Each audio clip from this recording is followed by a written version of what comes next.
aussi, puisque je me fais comprendre. Allô? Oui, papa. Oui, oui, papa, on te comprend, on t'écoute très bien. Ok, donc dans Genèse 3, verset 15, Jésus dit que la postérité de la femme écrasera la tête du serpent et le serpent mordra son talon. Voilà donc d'où commence cette forte bataille qui continue aujourd'hui à être perpétrée dans nos familles, dans nos nations, dans diverses positions, afin de réduire au silence au maximum le premier-né pour qu'il ne soit pas ce que Dieu a dit qu'il devait être. On va voir les prééminences tout à l'heure. Ici donc, Satan avait reçu un coup de massue, puisque lui, il pensait dans son programme que Dieu devait maudire l'homme et le rejeter à jamais comme lui, il a été. Mais malheureusement, Dieu a dit une chose très touchante et même humiliante pour lui à la fois. Parce que Dieu dit, ce n'est même pas la femme que tu as trompée qui va se venger, mais c'est son fils. Peut-être c'est son arrière-petit-fils qui va se venger. Un peu comme si quelqu'un vous attaque et vous lui dites, mais vous êtes très petit, hein? Il y a mon arrière-petit-fils là qui viendra voir ce problème-là. Donc ici, donc, la bataille s'est lancée. Satan a dit, OK, comme c'est donc comme ça, tout ce qui est comme premier-né, alors là, je ne laisse pas faire. Parce que si je laisse faire, je suis en danger. Donc là où commence cette rude bataille qui aujourd'hui continue et dans lesquelles parfois nous sommes actionnaires du côté du diable sans nous en rendre compte. Déjà, quand on parle de premier-né, d'après la définition hébraïque, le premier-né, c'est dans l'ordre de naissance, autrement dit la prééminence, celui qui est avant. Et lorsqu'on regarde dans les Écritures, on s'aperçoit au moins à 4 dimensions que Jésus-Christ a ces dimensions de premier-né. Mais revenons sur nous-mêmes. Le premier-né, d'après les termes grecs et même la tradition hébraïque, le premier-né, comme peut bien le dire les textes hébreux, c'est le fils qui ouvre la matrice de sa mère. Le tout premier, c'est ce que le texte hébreu dit de manière crue. Alors, le premier-né, donc, a l'avantage d'être celui qui va assurer la succession. Le premier-né est celui qui est le certificat, ou bien, qu'on peut dire, l'approbation divine. Bon, maintenant, donc, par extension, comment peut-on percevoir la dimension du premier-né? Nous allons voir que le premier-né peut signifier cet enfant-là qui est le tout premier qui est sorti des entrailles de sa mère. Ça peut être le premier-né, il est premier-né. Mais si nous regardons, on va voir dans d'autres dimensions, le premier-né, et là, nous nous apercevons que nous sommes nous-mêmes parfois premiers-nés sans nous en rendre réellement compte et bafouons ainsi ou bien piétinons ou par ignorance, nous manquons d'être ce que Dieu avait prévu que nous devons être. Nous regardons et nous allons voir par exemple que les enfants d'une même mère, mais de pères différents, sont chacun pour sa part des premiers-nés. Qu'est-ce qu'on voudrait dire ici? On prend l'exemple d'une femme qui a épousé 3 hommes. Chaque enfant qu'elle a fait chez cet homme est premier-né.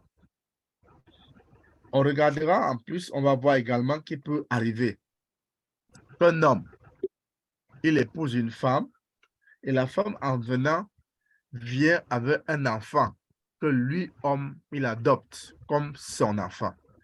En ce moment, cet enfant devient un premier-né, pas de ses entrailles, mais un premier-né dans le cadre d'une adoption. Il peut aussi arriver également que le père a accouché et l'enfant aussi, ses enfants ont accouché. le premier petit-fils devient le premier-né de petit-fils. Il peut en aller comme ça jusqu'à même dans une tribu, dans une génération. Dans la dimension culturelle, le premier-né est celui-là qui implicitement naît avant l'autre. Donc, dans l'ordre hiérarchique de naissance, le tout premier qui est né avant l'autre, qu'on le veuille ou pas, il est le premier-né de ceux qui viennent après. On verra également que dans New Beginning Ministry, la toute première personne qui a cru, je suppose que peut-être c'est mon ami Célestin, c'est lui qui a cru le premier, il est le premier-né de New Beginning Ministry. La première diaconesse est le premier-né de New Beginning Ministry dans son secteur. Il peut en aller pour les pasteurs, il peut en aller pour les prophétesses, il peut en aller pour les évangélistes, les responsables de chant et tout le reste. Donc, la dimension est tellement longue que nous ne nous en rendons pas souvent compte et nous perdons notre droit de premier-né. Il peut aussi arriver que dans un village, quelqu'un est le tout premier qui a posé un acte, qui a eu une promotion, qui s'est marié, ou bien qui a une faculté particulière, est forcément premier-né. Et ces premiers-nés, il y a des premiers-nés qui sont par déclaration divine. Nous verrons le cas de Joseph qui est en bourse, mine de rien, il est tout tranquille, il n'a pas de problème pour lui, il travaille comme d'habitude, mais Dieu fait de lui premier-né, plutôt je parle de David, Dieu fait plutôt de lui premier-né et on vient le chercher en bourse pour qu'il soit le premier. On va voir Jacob. Avant que Jacob ne naisse, par déclaration, Dieu fait de lui premier-né, alors qu'en fait, c'est celui qui est premier-né. On va voir encore la même chose par déclaration entre les enfants de Joseph, Manassé et Ephraïm. Donc, on peut être premier-né par volonté, par fait de Dieu. Et si nous le sommes et que nous ne savons pas, il y a problème. Nous pouvons aussi être premier-né, ignoré, ou même éteint, ou même étouffé. Nous avons des enfants, un enfant naît et il dit, maman, comme tu vois là, je sens que je suis le chef. Dès qu'il va venir, on va dire, tais-toi, orgueilleux. Est-ce que lui connaît que l'orgueil, c'est quoi? Il ne sait pas vraiment ce que c'est que l'orgueil. Mais en lui, c'est une chose innée, une chose que Dieu a mis et qu'on devait aider à développer.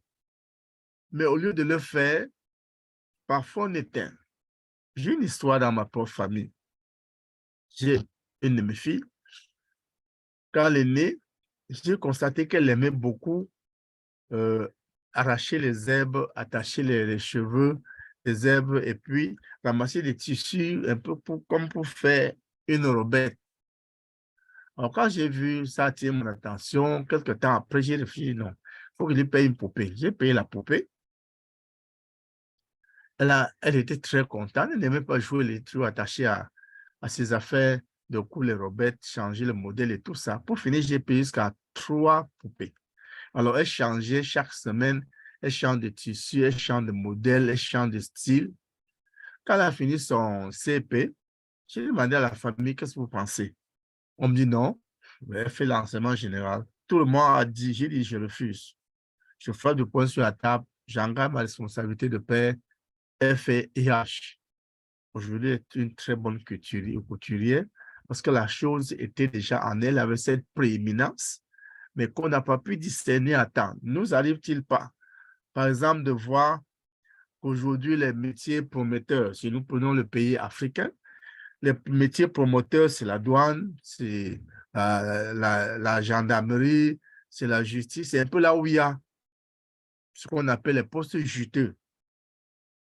Mais en fait, quand nous faisons cela, nous éteignons la prééminence par prescription gracieuse de Dieu dans la vie de nos enfants et nous le relayons à être ce qu'ils n'auraient jamais pu être, passer leur vie malheureuse et passer à côté de leur destinée rendant de plus en plus le monde absent de sa contribution et laissant à l'adversaire l'avantage de détruire, parce que celui qui était assigné à ce poste, nous l'en avons privé sans le savoir.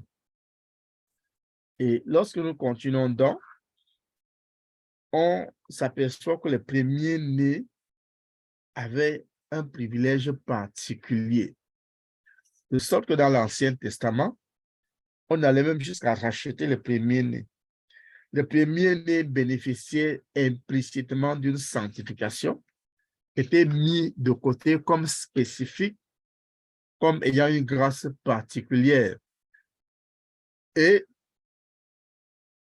dans le livre d'Exode 13, 12, on voit la façon remarquable dont l'attribut de la sainteté pratique était attaché au premier-né. Donc, nous comprenons que le premier-né, aux yeux de Dieu, était tellement précieux que le rachat était là.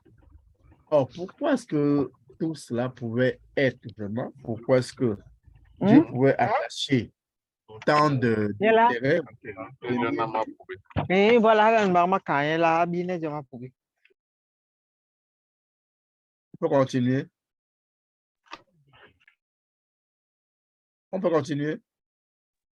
Oui, elle a fermé le microphone, on peut continuer. Donc, les premiers-nés sont la cible des attaques à cause de beaucoup de privilèges qui sont les leurs. Les premiers-nés est un peu comme un don de Dieu. Le premier-né est comme une bénédiction. Le premier-né est comme une grâce. Le premier-né est comme la clé qui ouvre la porte. Le premier-né est comme la certification de l'existence de la cellule familiale. Le premier-né est considéré comme un vecteur de joie, comme un instrument de réconciliation. Le premier-né est comme celui qui promeut la prospérité familiale et qui atteste que ce couple n'est pas stérile, mais ce couple a reçu la grâce de Dieu de procréer, de remplir le rôle de la procréation tel que prescrit par la volonté parfaite de Dieu. Les premiers-nés sont considérés de fait comme des héritiers de la famille. Les premiers-nés sont considérés comme des explorateurs. Ils sont un peu comme des éclaireurs. Ils sont un peu comme des locomotives chargées de traîner le reste. Si le premier-né est voyou, il va enseigner la mauvaise vie aux autres. Nous verrons cela dans le livre de Genèse, lorsque Jacob va vouloir épouser Rachel. Il sera dit à Jacob que non, il n'est pas coutume pour eux de donner la cadette avant l'aîné. Ceci donc laisse comprendre que les premiers-nés ont un privilège et peuvent jouer sur la destinée, la descendance. Le premier-né est la vigueur familiale.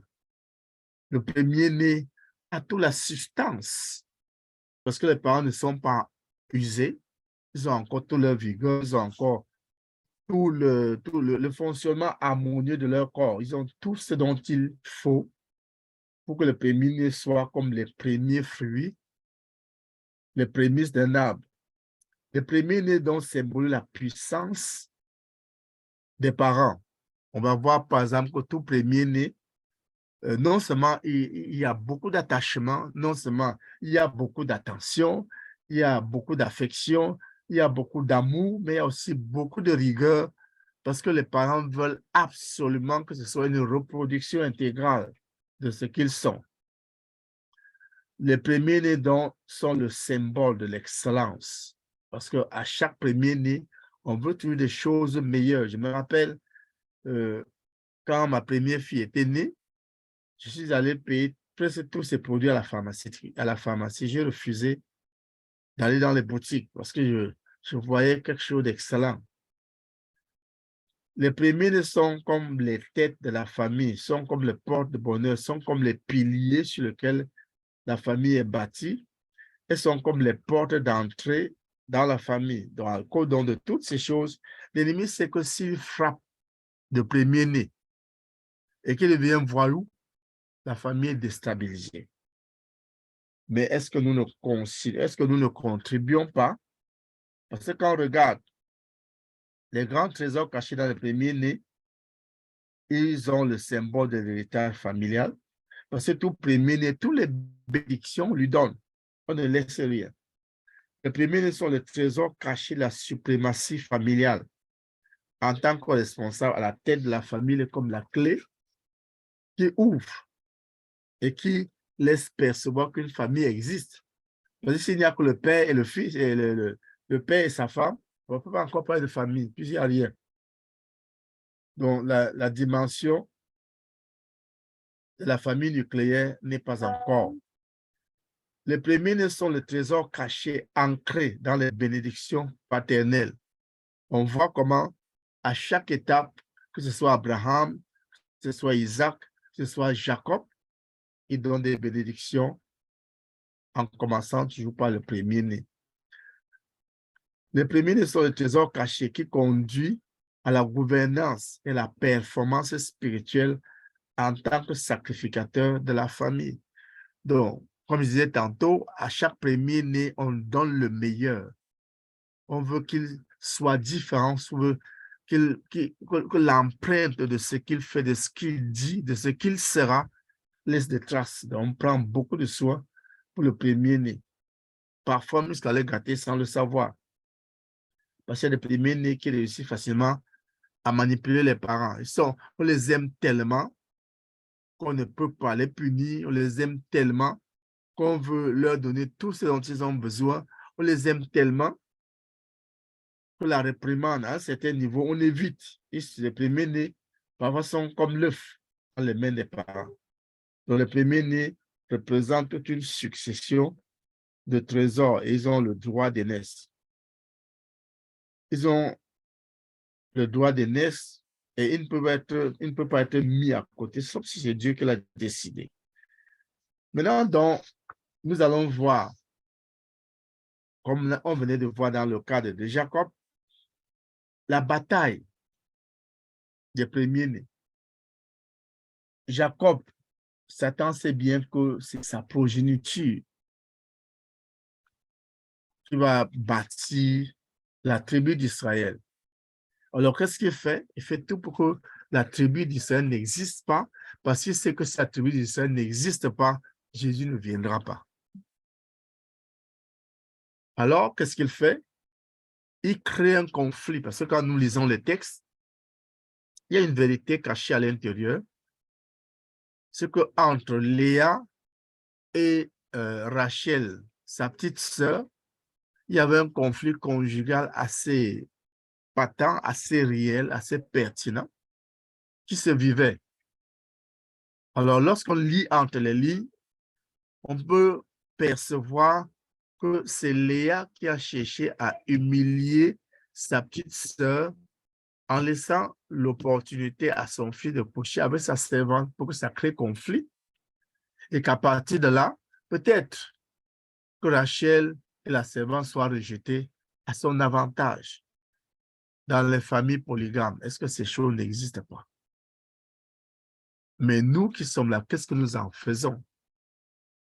Est-ce que notre silence n'est pas coupable? Donc, dans le cas donc, de Ruben, il a été littéralement rejeté par son père à cause de ça. Le diable dit, OK, comme Ruben est mis à côté, il ne faut pas se taire, il ne faut pas que ce Jésus-là vienne du tout. Et c'est là où le diable continue maintenant sur Simeon et sur Lévi. Il les pousse à commettre des crimes sous prétexte de vouloir venger leur sœur qui a été violée. Mais est-ce qu'en coupant les jarrets, en pillant la population, ça apporte une solution au problème? Rien du tout, ils ont été piégés, mais ils ne se sont pas rendus compte.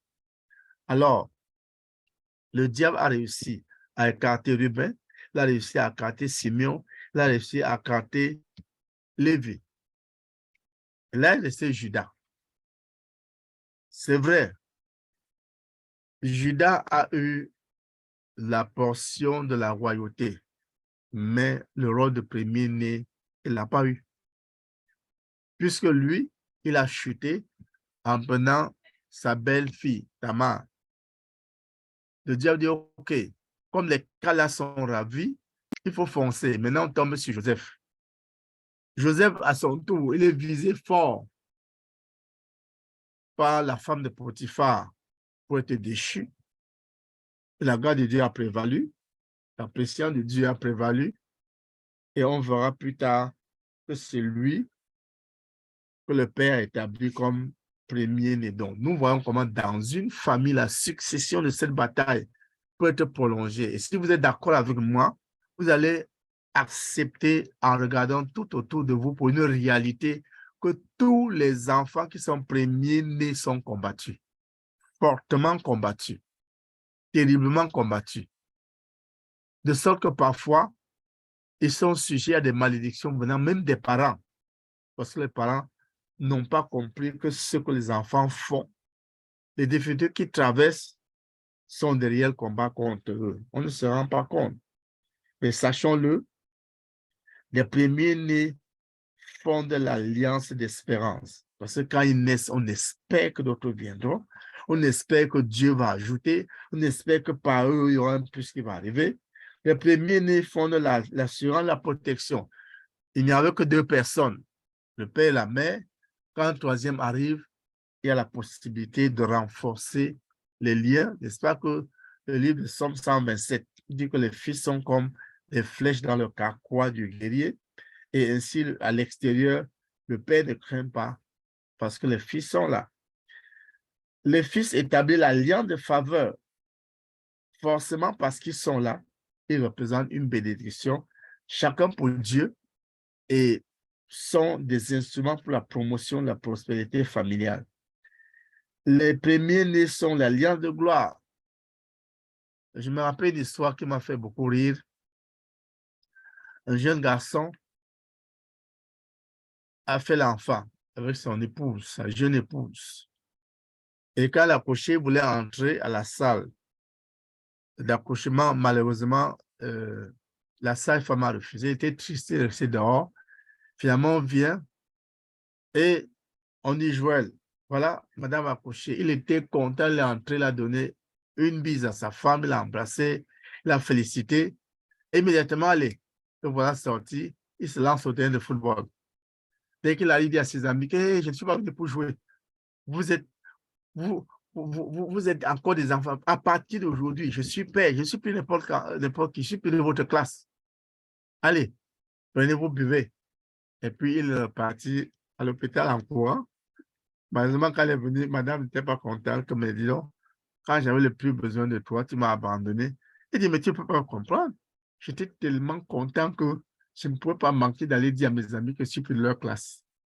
Il est vrai, ça n'a pas résolu le problème du cœur de la dame, mais ça laisse comprendre que la première-née établit une alliance de gloire, élève les parents à notre niveau.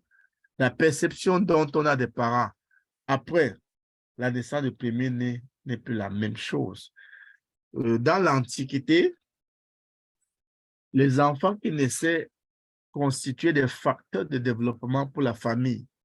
Donc, quand un premier-né, on sait qu'un autre viendra et les autres en venant nombreux, ils formeront la main d'œuvre pour la prospérité de la famille. Maintenant, nous voyons que plusieurs premiers-nés ont eu des déchéances. Nous avons cité le cas de Esaü, nous avons cité le cas de Ruben, nous avons cité le cas de Simon et Lévi, nous avons cité le cas de Jacob. Et tout ceci, parce que la bataille, on ne s'est pas rendu réellement compte.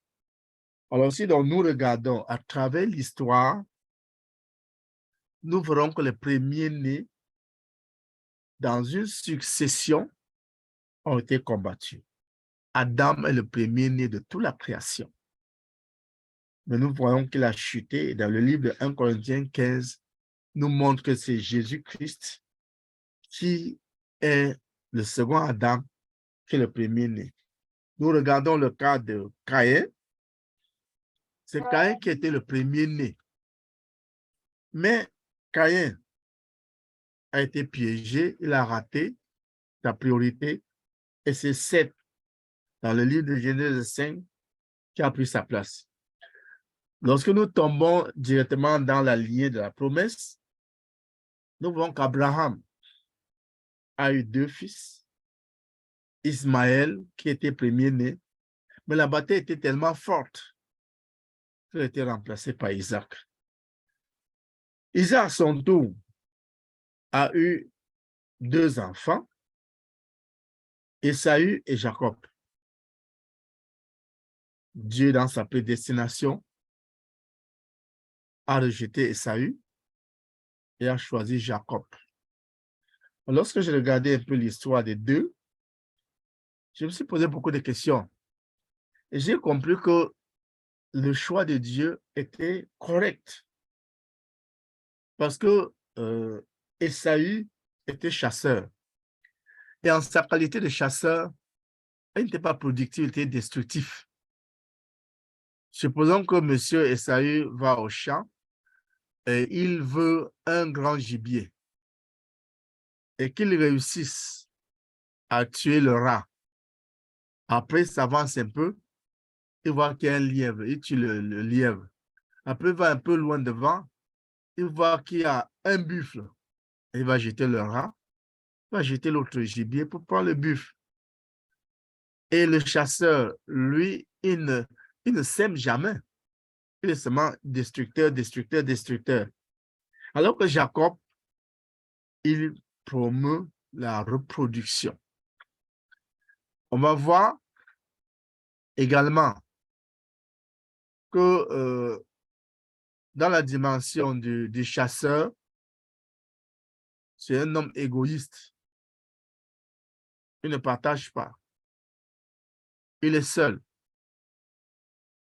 Alors que forcément, Jacob, dans sa position, il y a la dimension sociale, il y a la dimension de la protection, il y a la dimension familiale qui est inclue parce que le troupeau n'était pas pour lui, mais le troupeau était pour la famille. Bon, maintenant, Dieu aussi a montré son amour parce que le texte dit, dans Luc 2, dit que Dieu a haï Ésaü, il a aimé Jacob, mais le texte original ne dit pas ça. Le texte original dit que Dieu a préféré Jacob par rapport à Ésaü. La préférence de Dieu va dans la dimension de redressement. Jacob était un homme à la vie pire, mais Dieu, à travers les étapes de brisement, a travaillé sa vie pour qu'il redevienne l'homme que Dieu aime. Pourtant, Ésaü est resté sauvage jusqu'à. Donc, on voit donc comment Ésaü a été remplacé par Jacob. On voit sur les enfants de Jacob comment Ruben a été remplacé par Joseph. On va maintenant sur les enfants de Joseph. On voit comment Manassé, qui est le premier-né, a été remplacé par Ephraïm. Et on continue sur la postérité de Lévi.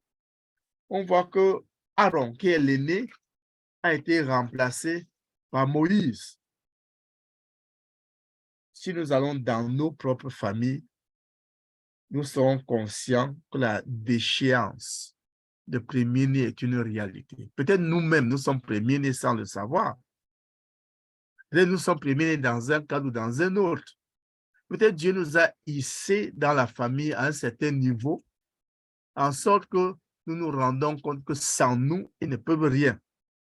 Mais est-ce que nous avons compris que Dieu nous a ainsi placés pour un rôle à jouer? Au regard donc de tout ceci, la nécessité de prier pour les premiers-nés s'impose. Pourquoi? Parce qu'il faut absolument briser la malédiction de tu n'excelleras pas. La malédiction du pied de l'ennemi placé devant les premiers-nés qui sont encore vivants. Nous nous rendons compte facilement que nous, parents, nous avons maudit nos premiers-nés, nous nous sommes fâchés de nos premiers-nés, nous avons avancé de mauvais propos de nos premiers-nés parce que nous croyons qu'il devait être aussi excellent que nous, oubliant que dans la vie, il n'y a que le temps qui est le professeur par excellence dans beaucoup de domaines.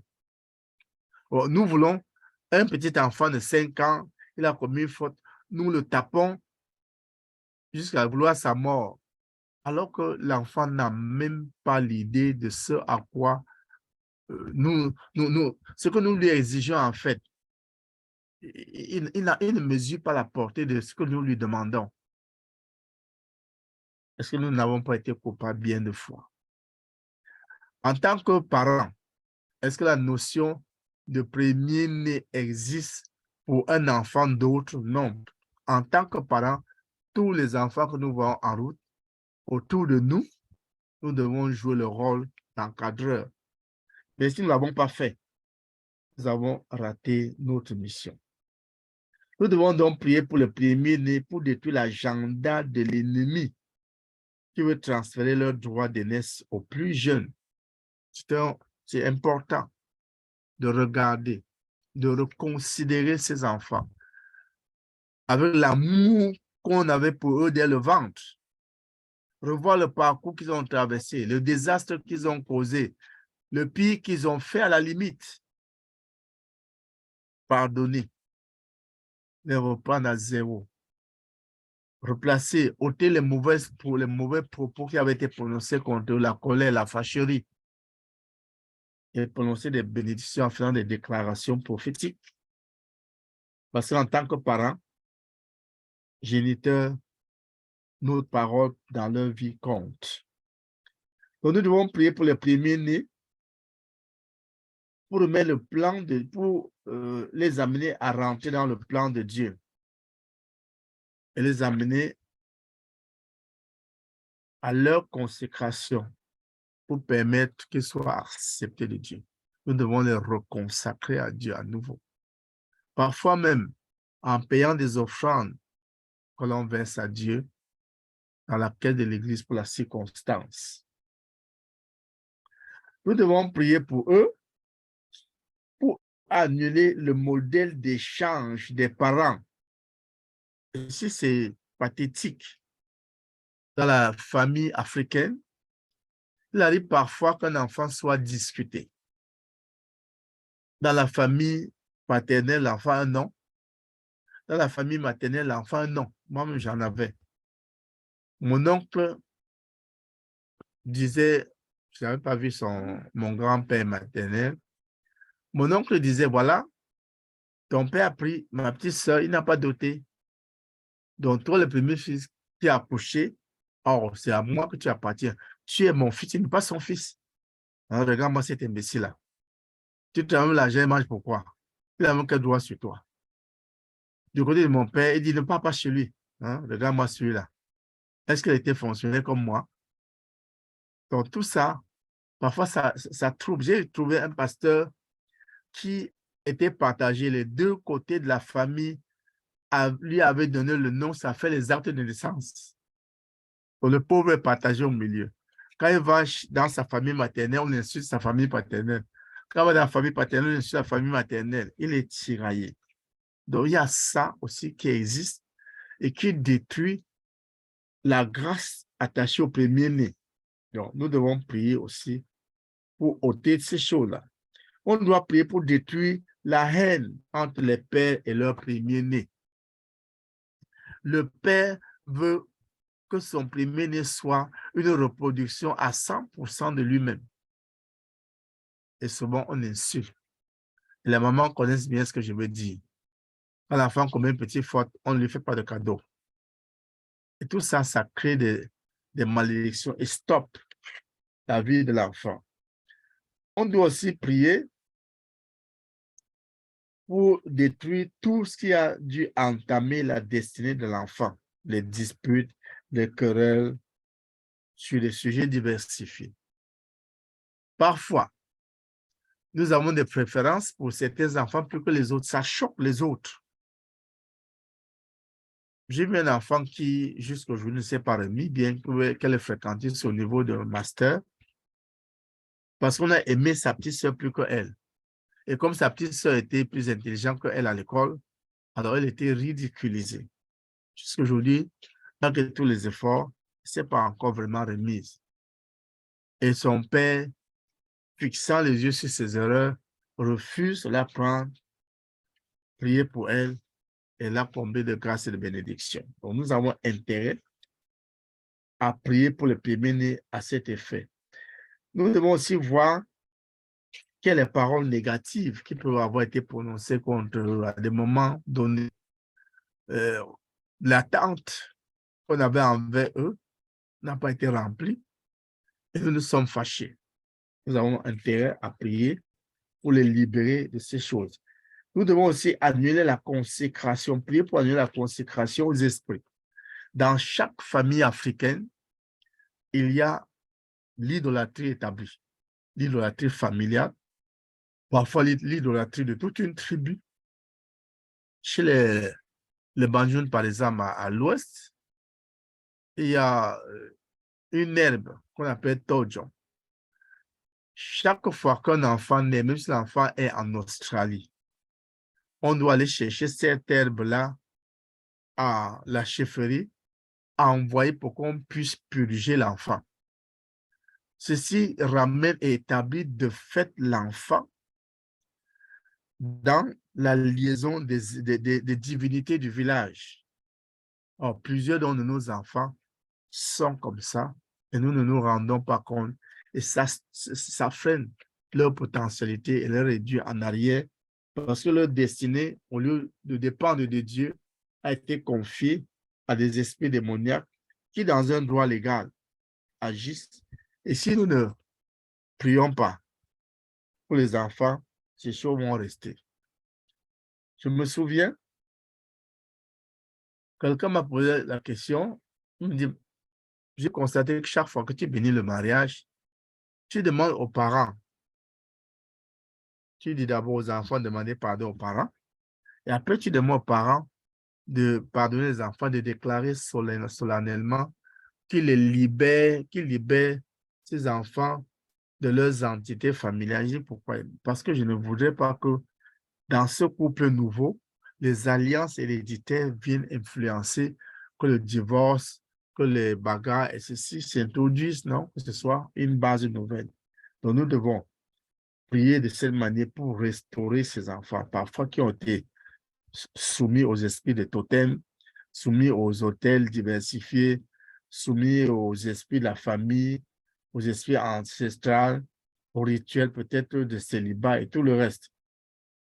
Donc, nous avons intérêt à prier pour restaurer leur authenticité, d'après le projet de Dieu pour chacun d'entre eux au moment de leur création. Et pour le faire, il faut une sérieuse repentance de notre part et même amener aussi les enfants à se repentir de tout ce qu'ils peuvent avoir connu comme dérapage, compter au plan de Dieu. Et maintenant, on doit faire une prière de stratégie, prière de combat spirituel stratégique. Nous savons que l'ennemi est très méchant. Et d'après le livre d'Ésaïe, il n'a jamais voulu laisser ses prisonniers, jamais. Et après ça, la bénédiction du Père, la bénédiction de la Mère, les déclarations prophétiques sont importantes. Et on fait nos femmes à Dieu, à l'Église, pour sceller ces prières. Voilà de manière brefée l'enseignement que j'avais ce soir sur la bataille de Pénin. Maman Paulette a tout l'enseignement et elle pourra partager. Amen. Merci beaucoup, papa. Vraiment, c'est édifiant et c'est profond. Je voudrais ouvrir d'abord le forum aux gens qui ont des questions avant qu'on ne commence la prière. Vous pouvez mettre votre main en haut, comme ça vous parlez un après l'autre. Y a-t-il de questions?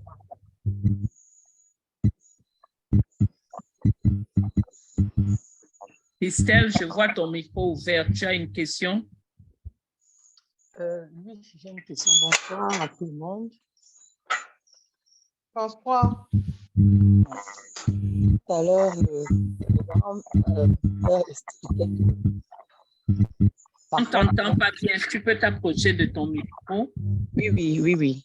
Tout à l'heure, il expliquait que parfois, on vient en mariage avec un enfant.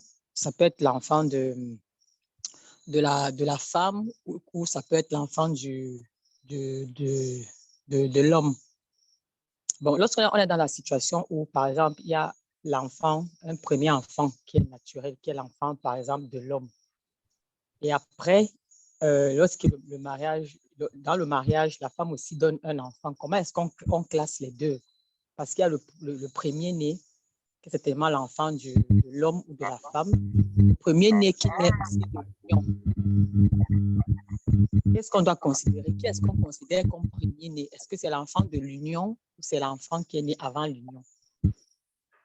J'ai expliqué dans le contexte beaucoup plus africain, si la femme a fait un enfant dehors et son mari accepte de la prendre avec l'enfant implicitement d'après les principes chrétiens, cet enfant devient son enfant. Et il doit l'adopter comme tel. En ce moment, en l'adoptant, l'enfant devient un premier-né parce qu'il est adopté. Alors que l'enfant que lui, il avait, il est déjà son enfant et il n'a plus question de dire qu'il va l'adopter. Il peut être premier-né s'il était le premier des entrailles de sa mère. Je ne sais pas si vous avez bien compris. Ok, d'accord. Ok. On a compris, papa. Adoption. Donc, mais si la femme n'accepte pas l'enfant. Ce qui est vrai, quand nous sommes chrétiens, nous devons avoir un cœur changé. Parce que cet enfant que le mari a fait est appelé aussi à bénéficier de la grâce de Dieu. Il y a certaines femmes qui disent qu'elles n'acceptent pas que l'enfant cohabite, mais prennent des dispositions pour que ces enfants soient encadrés. Parce que dans la pression divine, en réalité, nous ne savons pas qu'est-ce que Dieu va faire. Deux fois, l'enfant que nous disons non, nous ne voulons pas, c'est même celui-là qui demain pourra nous tenir par la main. Et tout est grâce. Si tout est grâce, il vaut mieux parler à Dieu et ne pas agir par émotion, ne pas agir par sentiment, ne pas agir par esprit de haine ou de rancune, jalousie, mais agir d'après la préscience de Dieu. Si c'est Dieu qui a dit, il n'y a pas de problème. On verra le cas d'Ismaël. Abraham pleure. Dieu dit non, laisse aller. Dieu qui connaît tout, si nous nous référons à lui, nous donnons une position honorable. Mais si nous voulons nous attacher à nos sentiments, à ce qui est dit dehors, nous pouvons tomber dans le piège de l'ennemi. Merci beaucoup, papa. Est-ce qu'il y a une autre question? J'ai une question. Vas-y. Je voulais savoir, est-ce que lorsqu'on est né et qu'on n'a pas de frères, les enfants uniques ou les enfants seuls sont-ils considérés comme des premiers-nés? Je suppose que Nicaise a devant elle des hommes et elle vient comme fille première-née, comme première fille de la famille, forcément les premiers-nés. Je ne sais pas si c'est compris. J'ai bien compris, papa. Merci. Et puis, il peut aussi arriver que tu sois même cinquième, mais que le choix de Dieu, quand tu regardes la famille, tu vois que c'est toi que Dieu a placé devant. Forcément, tu es premier-né. Ok. Merci, j'ai compris. Donc, ça, c'est ma question. Le premier-né, ce n'est pas une affaire de féminin ou bien masculin. On peut être premier-né une fille. Oui. OK. Et même on peut être une fille avec un garçon devant soi. Mais le fait qu'on soit la fille qui est première-née parmi les filles, elle est première-née. Parce que du côté des filles, c'est elle qui tient la clé. OK. Et j'ai compris. Une autre question? Pasteur Ousmane, je vois le micro est ouvert. Posons les questions. C'est le temps maintenant d'être éclairé.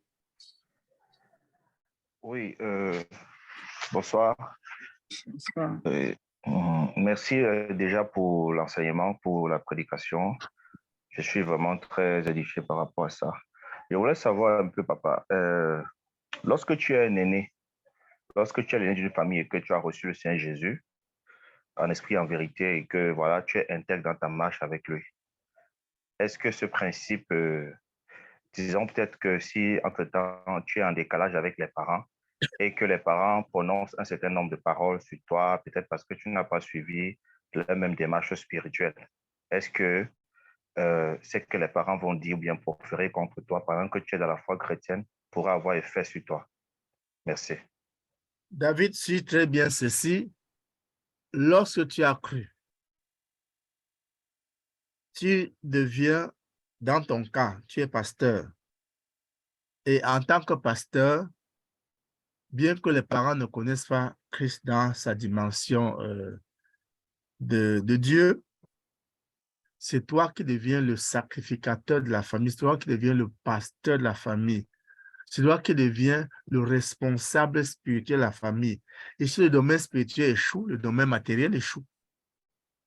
Donc, tu as intérêt à prier, à présenter la famille devant Dieu, à reconsidérer toutes les alliances qui ont été conclues dans la famille et comme sacrificateur de Dieu pour la famille, tu confesses les péchés à l'exemple de ce que Daniel a fait pour le peuple d'Israël et tu peux proclamer comme serviteur de Dieu la délivrance de la famille point par point, étape par étape et ça aura effet. Leur malédiction, qu'est-ce que ça c'est? Lorsqu'un villageois au quartier prononce les malédictions sur le chef d'État, ça lui fait quoi? Rien du tout. Rien du tout. Donc, on ne considère pas ça. D'accord. D'accord. Alors, papa, je voulais encore savoir, si donc je suis donc l'aîné de ma famille, j'ai cru en Jésus, et puis ma petite sœur, disons, veut se marier, et disons qu'elle n'est pas enfant de Dieu. Entre-temps, les parents aussi ne sont pas enfants de Dieu. Est-ce qu'il peut y avoir un blocage, un problème? Est-ce que je peux être capable d'intervenir de quelque façon que ce soit? Je ne sais pas. Est-ce que ce sera possible que ce que les parents ont fait puisse avoir effet sur ma petite sœur, disons, qui veut se marier, pendant que je suis peut-être enfant de Dieu dans la famille? Je l'ai dit tout à l'heure qu'en tant qu'on n'est pas pasteur pour sa famille, on est pasteur pour l'Église. Et partout où tu vas, tu as ce ministère. Aujourd'hui, je disais à une jeune sœur qui est venue me voir pour que je l'aide. Je lui ai dit, ben, écoute, je vois écrit ministère international de machin là. Il dit, mais qu'est-ce que ça veut dire international? Elle dit que c'est Dieu qui lui a dit, je refuse pas que ce soit Dieu qui t'a dit. Mais quand ça parle de l'Église, international vient encore d'où? Le mot Église transcende les frontières de manière implicite. Donc, on dit encore international, ça c'est un rajout inutile pour moi.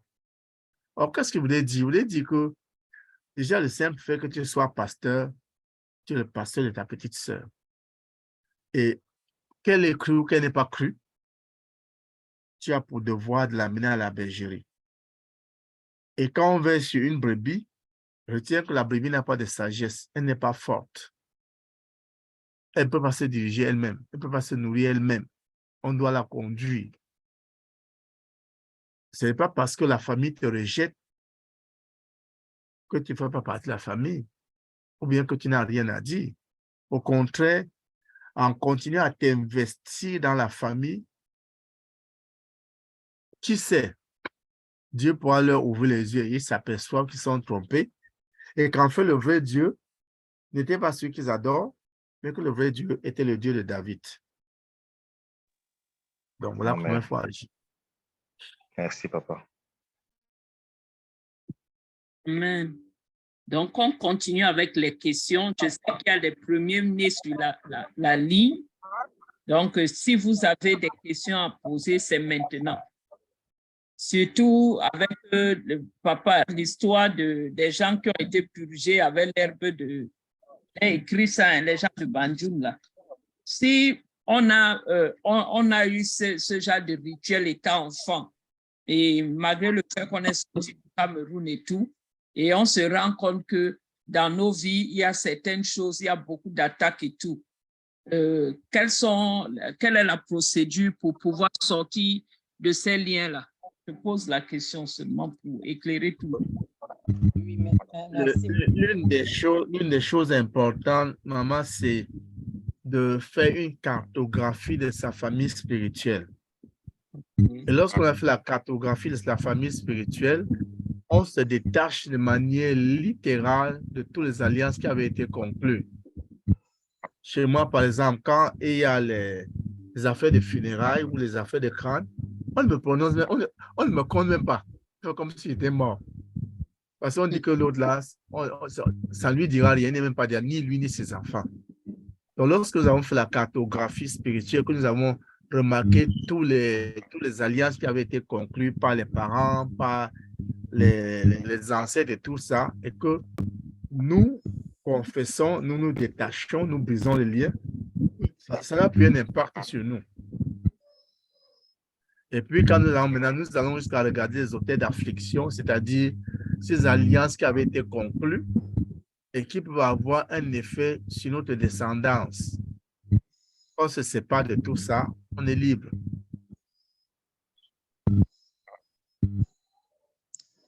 J'avais aussi une question à poser. Allez-y, allez-y, allez-y. Pour le cas, par exemple, d'un premier-né qui a subi un rituel,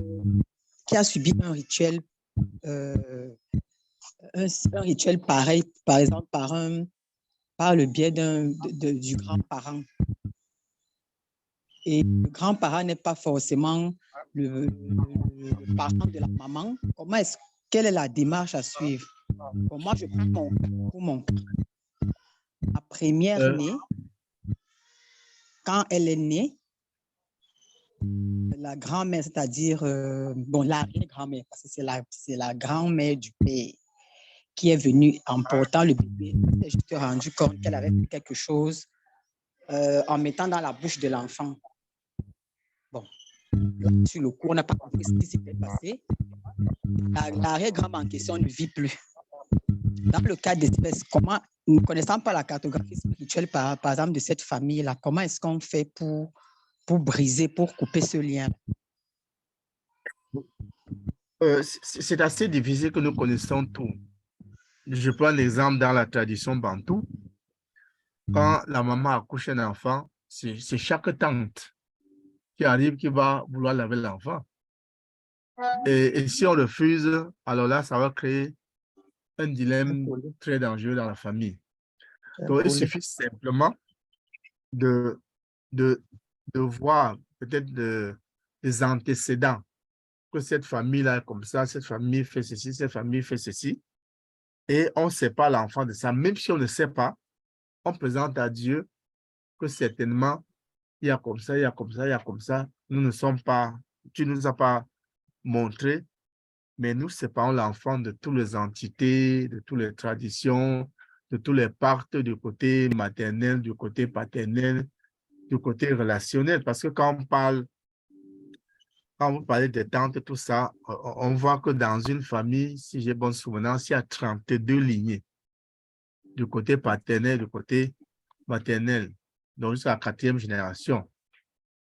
Il y a 16 du côté paternel, 16 du côté maternel. Donc, si on veut libérer, on doit toucher toutes ces 32 personnes-là. Il suffit seulement de ressortir que telle famille fait comme ça, telle famille fait comme ça. On prie, on les délie. C'est tout. Et si on ne sait pas, on présente à Dieu.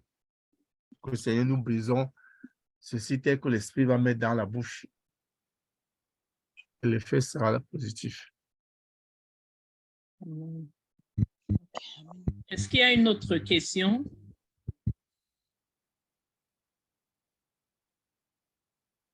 Nous parlons des petits aînés. Est-ce qu'il y a une question?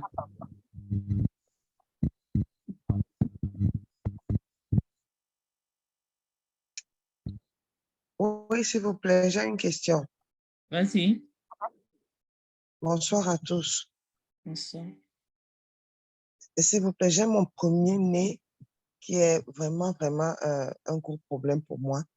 Donc, il s'est passé quelque chose juste avant la conception de cet enfant. J'avais eu un fils avant lui. Après, il est décédé 2 mois après sa naissance. Après, j'ai pas pu concevoir 5 ans après. J'ai conçu 5 ans après. Mais avant que je ne conçoive, pendant ce stress-là, j'avais comme un mari spirituel qui venait coucher avec moi tout le temps. Mais à un moment donné, j'ai commencé à prier, bien que n'étant pas né de nouveau. Je me suis rendu compte que le mari spirituel s'en était allé. Mais un jour, j'ai eu ce rêve dans lequel j'étais tellement impuissante que ce mari spirituel est venu, ce monsieur est venu coucher avec moi. Et 3 mois après, je me suis rendu compte que, bon, j'étais enceinte. Mais n'étant pas née de nouveau, ne comprenant pas les choses spirituelles, bon, c'est passé comme ça là. Et puis, l'enfant est né.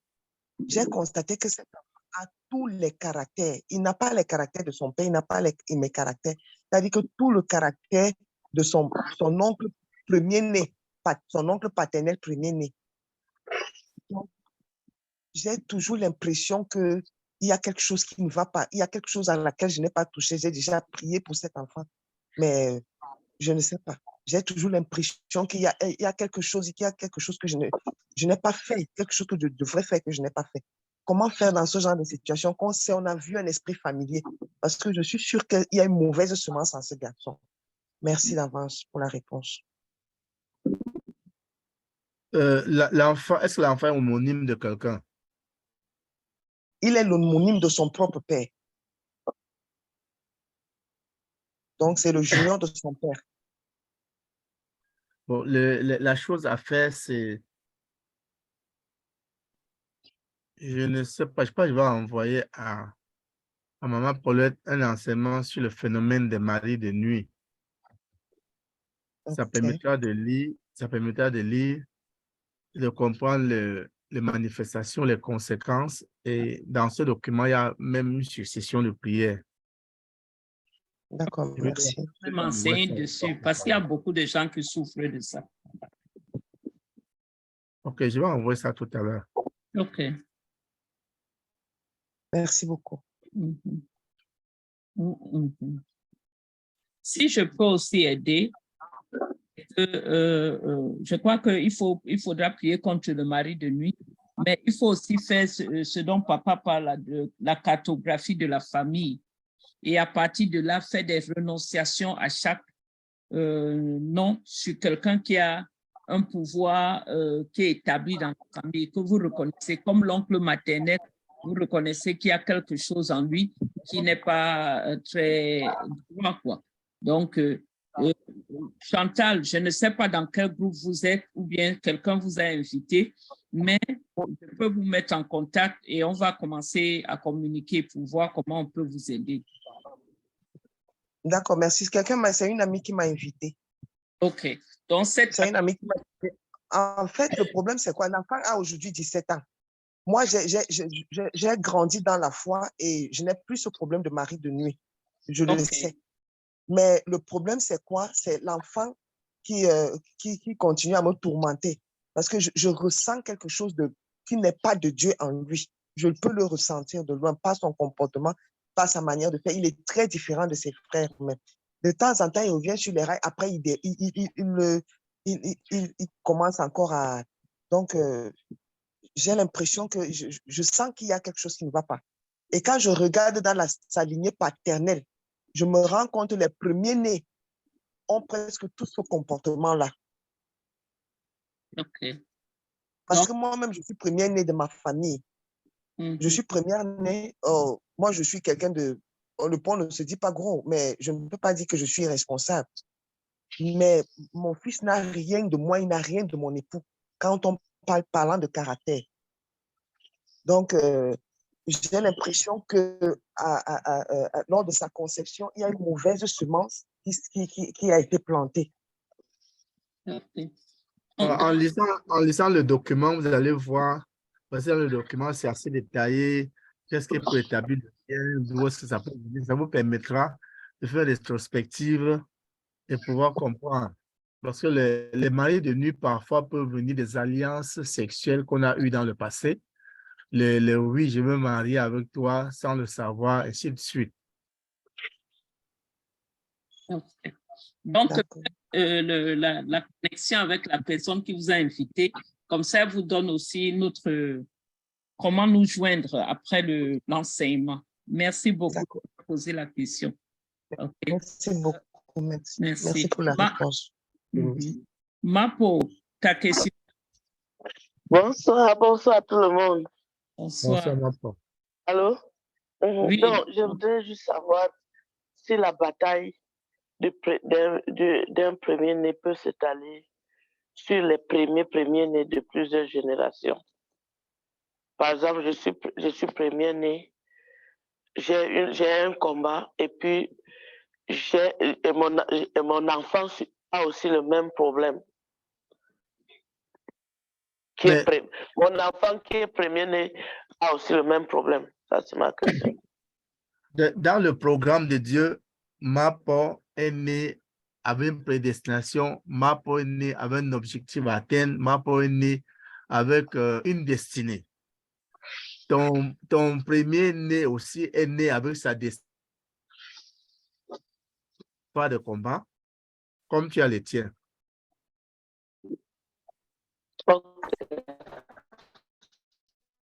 Je crois que sa question serait aussi que, est-ce que si elle fait ça, elle finit, est-ce que sa fille n'a pas besoin de faire son combat? Non, si elle est prise spécialement pour l'enfant, l'enfant aura des combats, mais la grâce de Dieu prévaudra comme elle a prévalu pour Joseph. Ok. Merci. Donc, s'il n'y a plus de questions, papa, je ne sais pas si tu peux faire une prière adressée au premier-né, mais je vais envoyer le document tout à l'heure, comme ça vous allez voir toutes les étapes, parce qu'il a mis la repentance du premier-né, la repentance des parents, et après des paroles de bénédiction, c'est-à-dire tourner toutes les paroles quand on était fâché, pour bénir cet enfant-là. Il a mis toutes les étapes pour pouvoir restaurer complètement l'enfant. Et il a ajouté dans l'enseignement une cartographie de la famille qui est importante, surtout au niveau de la renonciation. C'est le processus qu'on fait même pour la délivrance. Donc, je vais mettre, il y a plusieurs étapes, mais papa, est-ce que tu peux faire une prière pour les premiers-nés qui sont présents ou bien les mamans qui ont leur premier-né et qui souffrent de l'attitude de leur premier-né? Nous prions. Père, nous voulons te bénir parce qu'il n'est jamais tard. Nous voulons te bénir parce que ton programme est merveilleux. Nous voulons te bénir parce que ton amour est ineffable. Nous voulons te bénir parce que tu es le Dieu de restauration. Et dans le livre de Joël, tu dis que les années que le sauterelle, le asile, le gazam, le djellec avaient dévoré à cause des péchés, tu remplaceras. Père, nous prions qu'à cause de ta grâce, par cet enseignement, visite les parents premiers-nés, visite les enfants premiers-nés, visite les petits-enfants premiers-nés de tout New Beginning Ministry, de près ou de loin. Accorde ta grâce et que l'ange chargé de la délivrance descende des cieux pour casser les verrous de fer, pour briser les blocages, pour libérer les mentalités enfermées, pour ôter les caractères réfractaires, pour détruire l'esprit de récidive, et redonner une nouvelle vie, une nouvelle grâce, une nouvelle opportunité, Seigneur, à tous les premiers-nés. N'est-ce pas toi qui avais réprimandé Satan à propos du souverain sacrificateur Josué en disant que c'est un tison ardent arraché du feu? Dit le Seigneur, la bataille était rude et continue encore à être rude. Beaucoup courent pour atteindre l'objectif et sans que tout a relâché subitement sans cause. Le désespoir s'est installé. Ils croyaient atteindre le sommet, mais se sont retrouvés encore au bas fond de la vallée. Ils l'ont fait plusieurs fois, mais cette fois-ci, à cause du sang de Jésus. Que la grâce de la restauration soit leur portion. Et que toute planification satanique pour les réduire au néant, pour les soumettre à la malédiction des premiers-nés soit annulée au nom puissant de Jésus. Que la grâce de la résurrection de Jésus les sorte du tombeau des malédictions des premiers-nés. Et Seigneur, que chacun d'entre eux soit comme ceux-là qui, au jour de la mort de Jésus, lorsque la terre tremblait, sont apparus en vie dans une nouveauté de vie après leur résurrection. Dieu glorifie ton nom. Que les mamans, les papas premiers-nés, les enfants premiers-nés, les petits-enfants premiers-nés, ce soir, voient le cul des cieux ouvert. Une page nouvelle tournée pour eux. Le passé effacé. Parce que tu es un Dieu merveilleux qui ne peut pas permettre à Satan d'effacer ce que tu as écrit de ta propre main sur la destinée de chacun. La faveur dans le sang de Jésus soit la portion de chacun. Et que l'onction divine à l'instant précis descend sur tous ceux qui sont premiers-nés. De tout ce que tu as décrété premier-né, de tous ceux qui ont un rôle premier-né même sans le savoir, de tout ce que tu as désigné premier-né, de tous ceux qui ont premier dans toutes les dimensions, que l'onction de la restauration descend sur eux maintenant et que leur libération soit immédiate, instantanée.